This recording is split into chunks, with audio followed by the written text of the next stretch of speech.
Hey guys, welcome back to the Daddy Cliff channel. Today let's look at an opportunity for you to do a graduate program under the Join Japan World Bank Graduate Scholarship. This is a scholarship that is mainly for those who are already working, and they are mostly focused in the area of development, economic development, and issues like climate. This scholarship is going to give you the opportunity to select among 27 different universities that are scattered around the United States, Europe, Asia, including Japan and Oceania. It is very important to also note that the scholarship has 2 application periods. We will look at the details next. Before we continue, it is important for me to indicate that I have a full video on the Join Japan World Bank Graduate Scholarship Program on the channel. You might want to click the link up there to watch the video. In that video, I went into detailed explanation about this scholarship. As far as this video is concerned, I am not going to get into a lot of details. It is important to note that if you are a member of one of the countries that have been listed here, beginning from Afghanistan going right down to Zimbabwe, that means you are eligible to apply for this scholarship. Like I mentioned, there are 2 application windows. The first window started on the 15th of January and will end on the 29th of February 2024 at noon, that is Eastern time. And then those who would succeed in the application for this scholarship, the announcement will be made by the end of March 2024. And then for the second window of application, it will begin from the 25th of March and will run right up to the 24th of May 2024 at noon Eastern time. In case you apply, you can wait to know if you have succeeded in the application by the end of June 2024. What are the scholarship benefits? As it is indicated here, they say they will provide you with an economic air travel between your home country and the host university at the start of your study program and immediately following the end of your scholarship program.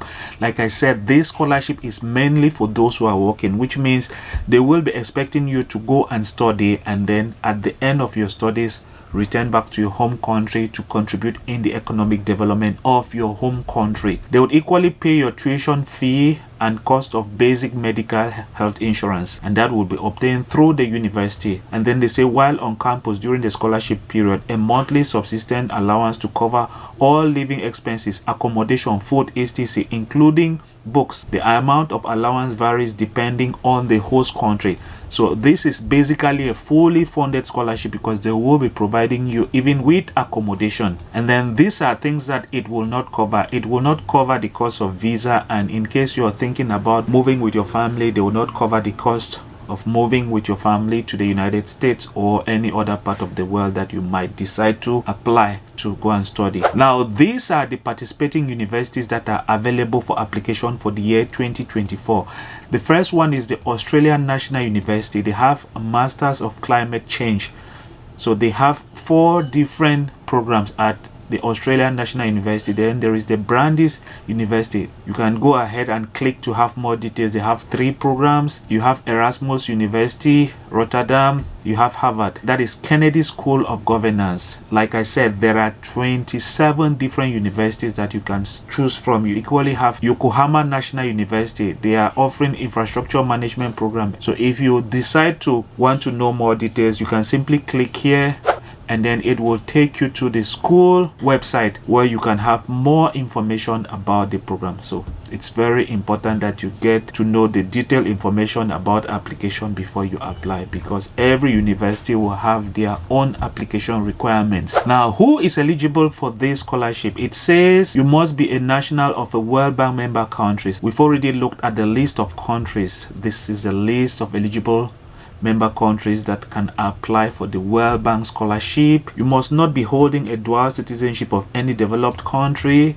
You must be in good health. You must hold a bachelor's degree. And then most importantly, you must be employed in development related work in a paid full-time position at the time of submitting the scholarship application. Have at least 3 years of paid development related employment since earning a bachelor's degree or equivalent university degree acquired within the past 6 years of date of application. Basically, they are trying to say here that you must make sure that you have already obtained a 3 years bachelor's degree and have equally acquired at least 3 years of work experience, in total 6 years before applying. Basically, this scholarship is not for new graduate students. You must make sure you've already graduated and then have obtained at least 3 years of work experience in a development related area of work. And then another thing is that on or before the scholarship application deadline, be admitted unconditionally into one of the programs that we talked about. It's very important that you make sure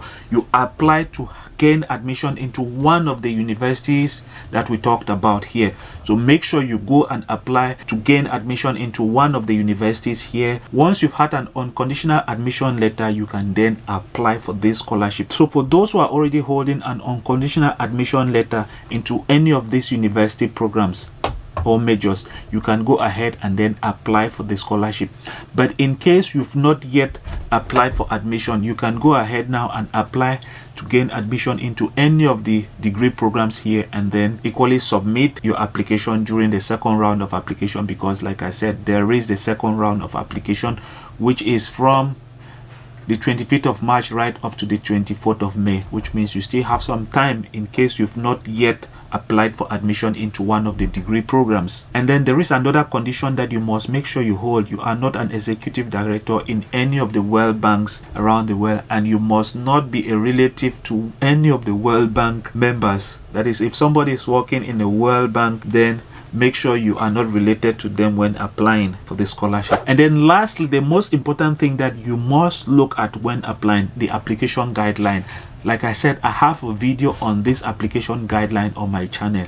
It will be down in the description, so you can go ahead and click on it and understand. It's very important that you read the application guideline. There is no way you succeed in any scholarship without going through the application guideline. It's super important. You will need to submit 2 letters of recommendation which have not been mentioned in the website. Go and read the application guideline, because it has more requirements there that you must make sure you provide when applying for the scholarship. That being said, guys, I'll end the video here. If you know you've not yet subscribed to the channel, make sure you subscribe, because there will be more contents like this one, and in case you don't want to miss it, why not subscribe?